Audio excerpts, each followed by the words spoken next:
Authorities say one person is in custody tonight after the robbery of a Northwest Iowa bank. And in just the last half hour, the O'Brien County Sheriff has released brand new details about the heist and the suspect's arrest. Shortly after 1 p.m., a 911 call reported the robbery at Sanborn Savings Bank in Sanborn. Bank officials reported a black male entered the bank and handed the bank teller a note. The note said this was a robbery and demanded cash.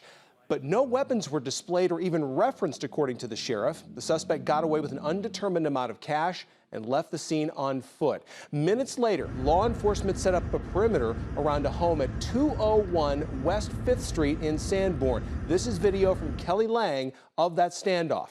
An Iowa State Patrol hostage negotiator was brought in, and at 2:10 p.m., Del Martinez Evans Jr. was taken into custody without incident. The home is right across the street from Hartley Melvin Sanborn Middle School, and as a precaution, the school was put on lockdown. No one was allowed in or out of the building. Superintendent Patrick Carlin tells KTIV the lockdown was put into place after the O'Brien County Sheriff's Office called the district and asked that they issue that lockout because of an abundance of caution.